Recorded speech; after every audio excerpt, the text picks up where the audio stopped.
Well, we're just finishing up an interview that I did with Ben Dryden and my friend from college, Kim Backstrom, who is over in Poland, and she is working with refugees that are coming from Ukraine. And she went through her story, and there's just so many questions that I wasn't able to ask because of time. And so I just wanted to have a little bit more of a conversation style thing, friend to friend, because it's been a long time since we've chatted and we've had a little bit of time to catch up. But um, things in Ukraine and Poland have changed so much since March when the war began, and so I'm just curious to know like how it's affected you, Kim, on a personal level. You were living in Poland full time and are living in Poland full time, but you're thinking of like some changes to perhaps your location and what your purpose is there. Can you just kind of give um, a report on how that all occurred and what your thoughts are? What your future might hold. Yeah, so when I went to the border, it definitely wasn't a I'm going to go for 2 weeks or for a month or for 2 months. It was just literally I went to the border, and actually there was a Ukrainian girl that was with me. Her name is Diana, and she was kind of ended up in my responsibility. And like, so we were there for like day one, and then we're staying overnight. And then like the next day, everything was super crazy. And then we both were always asking each other, hey, what are your thoughts? How long are you planning on staying here? And this here, I mean in Trubeshov, like on the border. And I was just like, I don't know, but I want to keep staying. And I was like, what about you? Like when do you want to go to wherever you're going to go to? And she was like, I want to stay too. At some point, she ended up going, and she's actually in Germany right now with her sister. And and so for me, I've been now there more or less the entire time for 2 months, Hmm. and um, and actually I am very seriously considering moving to Fugashuf, and I haven't told all of my friends yet. And it's just kind of because I just haven't been here. There hasn't been like, oh, I have an abundance of time. I was going to sit on the phone and talk with people all the time, but it's been like crazy, with work and then doing church stuff and refugee stuff and whatnot. And I kind of had a whole process has just been, before months before the war even started, there was many times where it was just always like it was just hard, like many times I'd have all of these like just doubts, of like what am I doing here, like why am I here, and and I was just thinking like, okay, it's just attack, it's just like a spiritual attack. I just need to be faithful and like just keep being here. And actually, before the war started, like there was multiple times in January and February for sure where I was just like, maybe it's time just to pack my bags and go back to North Dakota. And I was starting to kind of dream more of like, if I was in North Dakota, I would do this, this, and this. And I usually never think like that, like Right. ever, ever. And then when the war broke out, like everything that I love to do and I'm really good at doing, I'm doing, and like I'm fairly good at organizing things, and I'm a fluent English speaking person, and so I ended up becoming the international uh, contact person. And so I'm in communication with people from Norway and from Denmark and from Canada and from the United States and even Germany and Holland and just all these places. And then I also do speak Polish, and so like when there are people that come, volunteers that do come to the church, I'm able to translate if needed, if need be, or I can communicate with the Polish people Right. and whatnot. So um, So if you made that transition yeah, from your current home base to closer to the border and where you've been working for the last 2 months, what loose ends do you have as a American living in Poland? Do you own a house or do you rent a loft or a flat, or whatever they call it in Poland? Or, hmm are there possessions you'll have to get rid of? Have you established establish yourself in that community, and that'll be hard. Yeah, so I rent, and I've never decided to purchase. I mean, I probably could have at one point bought something, but I was like, I never know where I'm going to be. And like when I look back at my history, like I've probably moved at least 5 or 6 times when I've been in Poland. And so I'm just like, I don't want to buy because I just don't know where I'm going to be and how long. And maybe at some point I'll end up in North Dakota. So I rent. I do have a car. As far as the possessions I do have, I have a desk and I have a bed and I have a rocking chair Do you still play and the a guitar? guitar. I do have my guitar. Yeah, I haven't played it in the last 2 months, but I still have the guitar that you helped me buy. That's awesome. So that's good to know that it's still there. I still have my guitar as well, but I don't play it very often. My kids like to play it. So, Mhm.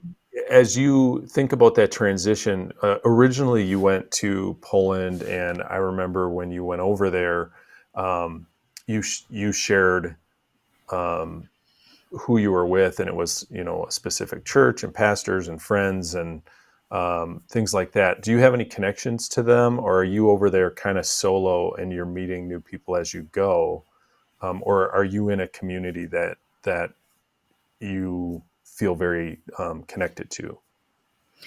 Yeah, so I am here solo. I kind of am doing like the Paul tent making, whatever you want to call it. Like I'm self sufficient, I guess you can say. Mhm. And so every spot where I've been at, I kind of had to create my own network and get connected with the church here. And so I have in this area. I've been here for almost 4 years now, and so I have gotten connected with people. But it's interesting, even when I look at that, and it's almost like within the last 6, 7, 8 months or so, like almost some of those. Not saying that they've been all cut off, but they're just some of them are kind of. I don't even know what the word is. Like it's almost like some of those doors are just like slowly closing. And if I do make the decision to move, it's almost like maybe God has been preparing me for the last several months to be able Right. to go. And so that, yeah, there definitely are people that I will miss. Like I will miss them a lot. And but the thing is, like I'm only 6 hours away. It's not like I'm moving back to North Dakota. Yeah. And so I can hop on a train or in my car and boom, 6 hours, 5.5 hours, I'm back and we can visit and they can come, there too. So Sure. um, So, what do yeah. people back home in North Dakota think about Kim living in Poland during a war? I called it a conflict, and you corrected me and said, "No, this is a war." So, I think Mhm. there must be some passion about that. That Putin is not a good guy, and he's doing some really bad stuff, and his soldiers are. I mean, we see some reports, but I'm sure there's so many more for every report we see. I'm imagining that it's happening dozens or hundreds of times. Um, what are your parents and your sister and cousins? You've got family back home. Do they think you're crazy? Do they think it's a good idea? I mean, have you had that conversation with them? I haven't really. I think in the beginning, I don't even know if I really was talking with them in the beginning. Like, I mean, it was probably like, "Oh, you're going to the border. Like, that's kind of crazy. Kim's at the border. Please pray for Kim." And then like Mhm. when I was there, just like, okay, it is safe. Like, we're not being bombed or anything like that. I mean, the worst thing was is that there was no gas for like a week. There was no gas because all of a sudden this itty bitty tiny town is just being, thousands of cars are, are filling up. But that's What, all.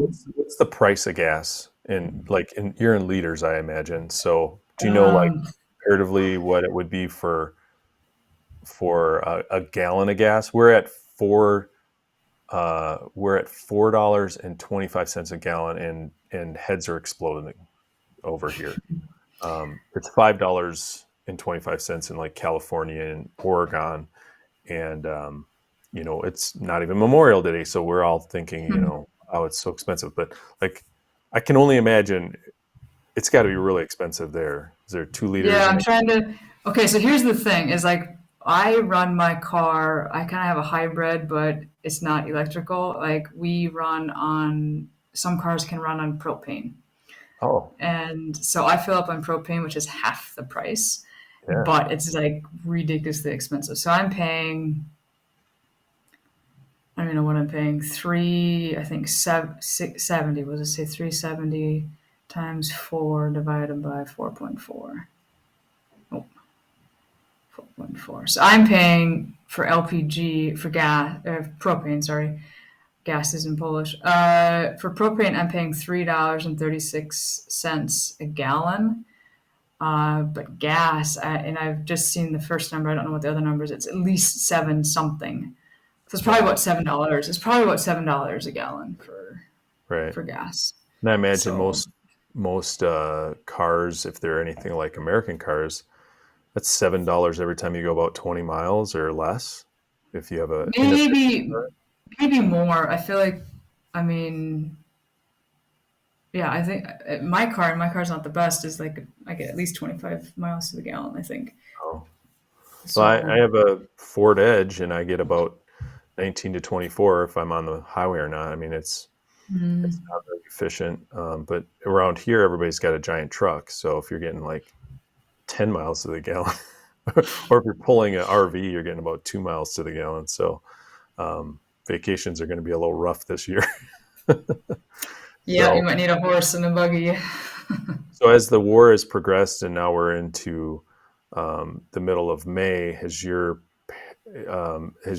you know family said specifically like we support you and you should keep going, or have they said, hey, maybe you should think about like pulling back out? And um, is there, you said there's no danger, is there any fear that a missile might lob over the border and start a NATO conflict? Or that was kind of something that was early on, like, well, if he accidentally blows up Poland, then we're all at World War III. Is there any talk like that? I mean, do people worry about that there, or is that just all American hyperbole?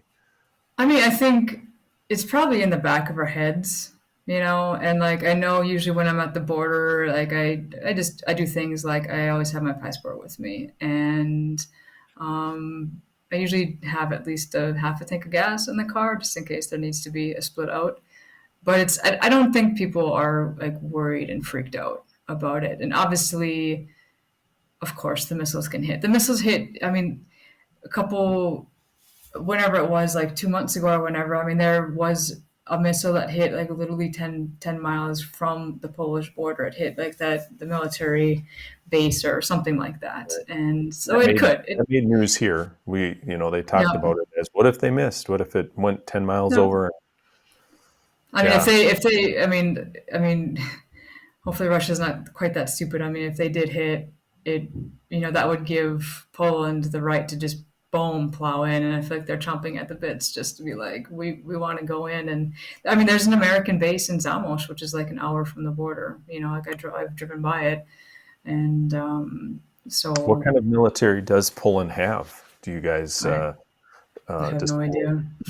No. So you don't see soldiers at these checkpoints and everything. Is there? You said security. Are there military type security, or is it more plain closed people? Yeah, it's like at the border, it's just the normal border guards. Like there's no on the Polish side, there's no military. I did go into Ukraine last Friday, and there on in the Ukraine side at the border there was no soldiers. But when we drove further into Lutsk, they do have checkpoints up, and there they do have military soldiers with their guns.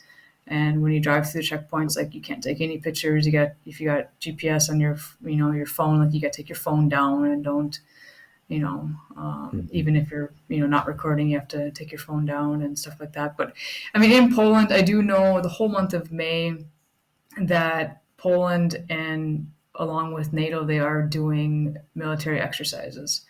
Mhm. And earlier, like this was several weeks ago, like I was driving up to Lublin, which is just north.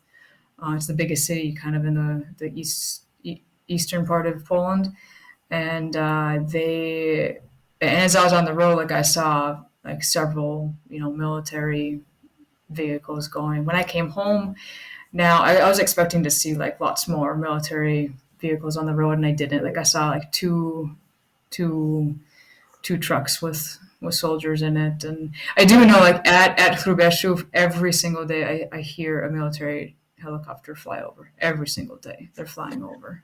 Yeah.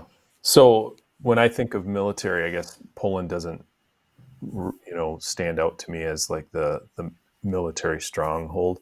But in prepping for talking with you, I did, look up some things, and like many countries, Poland's, it would be the equivalent to our National Guard, maybe like the volunteer army or whatever, has increased dramatically the amount of people that are joining and saying, I want to be prepared. And I think Ukraine went through that as well, where many, even women, said, "Nope, I'm not leaving. I'll take up an arm." And there was video of little old ladies with AK-47s and things like that, and you just think, "Oh, please don't let that be what they have to rely on."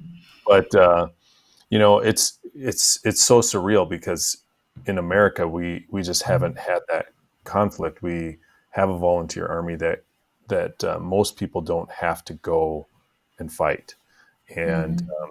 and yet when it comes to your location and your home and your neighbor's house is on fire, um, it really changes things. So hopefully things will calm down, and prayers will be answered that Putin will you know be convicted of what's going on and realize that this is not going to go well.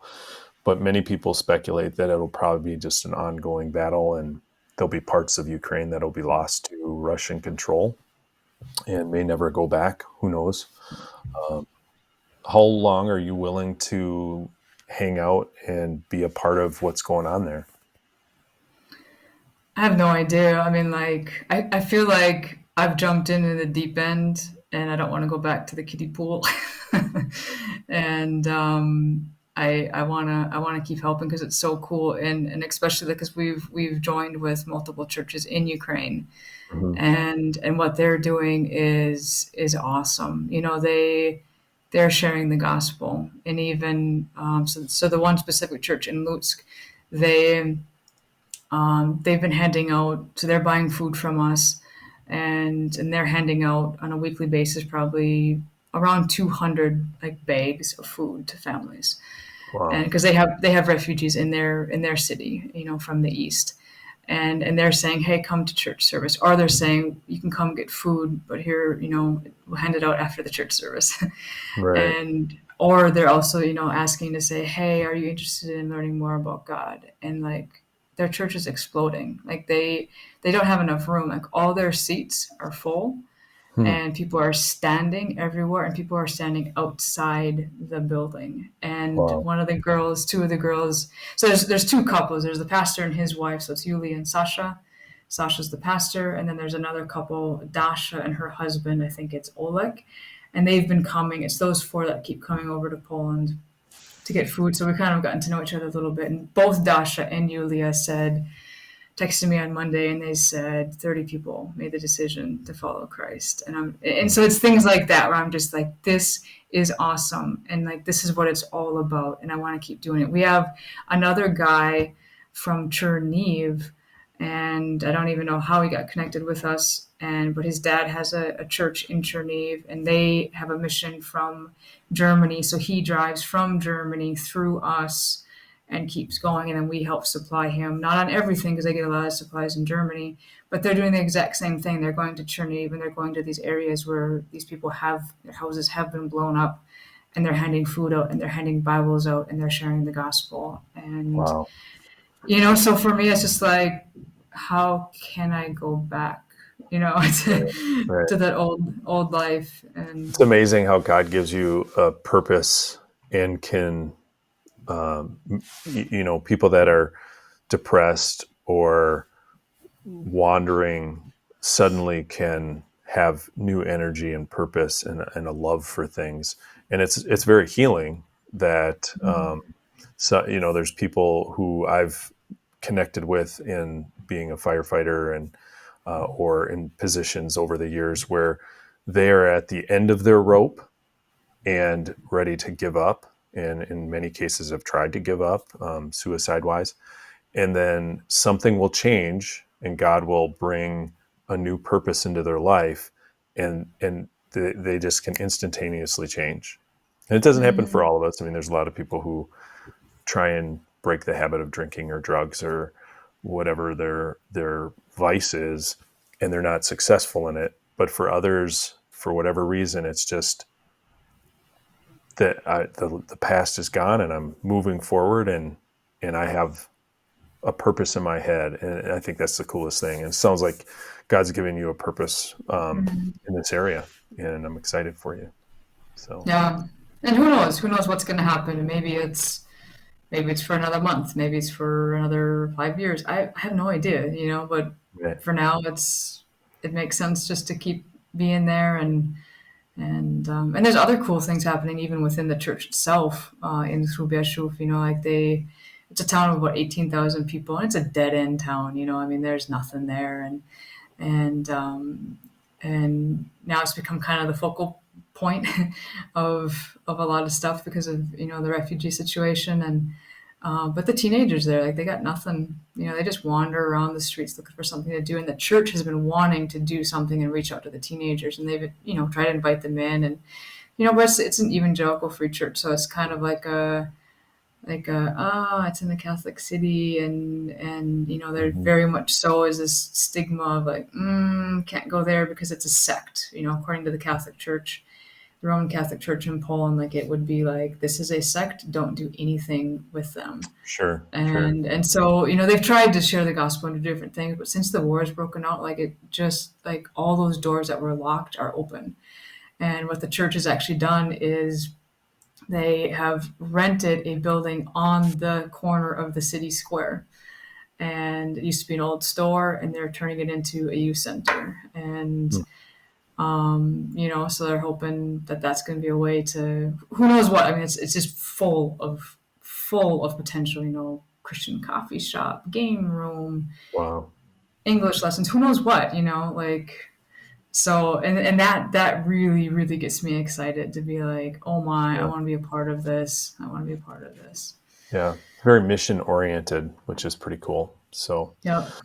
wow, well, I am super excited that we got to connect, and it's been you know 20 years. And Yeah. I left Yes. I left I left Edina in 2002, and so it's been 20 years. So that's great. You haven't aged a day. I have a little. I feel older. Well, I You're feel like, you older too. actually, you look the same too. Do I? I've got I mean, some gray. My you got a kid, few more white there, but yeah, a lot of white. I've got 5 kids. I don't know how wow, much you follow on Facebook, but Shar and I are parents to 5 kids. My oldest son is 18 in October, wow, and he's been doing online college through high school at Northwestern. And cool. so in Minnesota and Wisconsin, you can um, do post-secondary education. So he's doing that. And next year, my daughter, who's 16, both of them have their driver's licenses. So that's an interesting deal too. Um, they'll both be doing online at Northwestern University now, and Mm, yeah, it's been fun. And then I have a 12-year-old who knows everything, and she's they a usually do, spitfire. right? Yeah, and then a 10-year-old boy, Sawyer, and a 7-year-old boy, Max.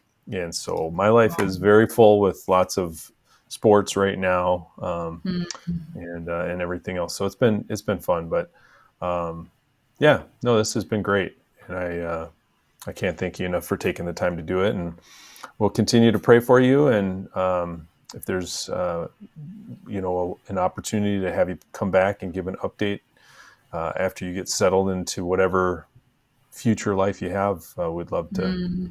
love to do that. So yeah, Yeah, and I will let you know, like, if a trip does turn into going to Buchin or Irpin or Geneve, like, um, because I would have like actual raw footage of me being there, and yeah, that could be like a wow, moment. And if there is, if there's an opportunity to do a live stream or something like that, Mm, Wi-Fi wise or cellular wise, I don't know what kind of quality it is or if it's even allowed.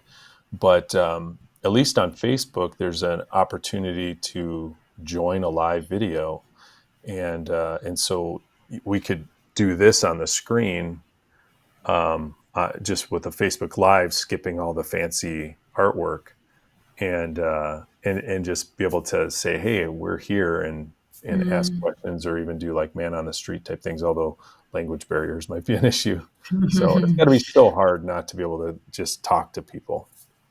It's kind of Yeah, and neat. that's actually something that's like actually something like in the beginning, like I was able to talk with quite a few people, and like, but now, like, because we've got these ladies, and most of them speak it's more Russian, and it is. I'm like, oh, I miss being able to be like, show me, like, what is this? Like we do have some people that can translate, but yeah, like I do miss being able to ask those questions and Mhm, listen to them and have that conversation, but thankfully, there's other people. This is why we're not just one. Like it's a team. It's the mhm. body, and there's other people that can have those conversations and That's stuff. cool. So Well, pick up your guitar and play a few chords like the good old days. I remember we can reminisce too, but I remember uh, getting the drum set and putting it up on the baptismal and having guitars and then having the organ in the background because they weren't willing to let it go. Do you remember that I do remember with that. with Heather and you and that organ in the background? Oh my goodness, such good time. Oh, So that's a times long have time changed. ago. Well, Yeah. I'll close it down here and just say thank you, Kim, for being here. This is Kim Backstrom, and I'm Kirk Anderson, and Ben Dryden at Dryden Wire has been kind enough to allow us to share his platform to bring news from the Ukraine-Poland border. And so all these stories are real life, and we're excited to share them with you. And we'll hopefully hear back from Kim in the future to get updates on what has been happening in her life and in the church she's working with, and if there's any ways that we over here can support them. So thanks for watching.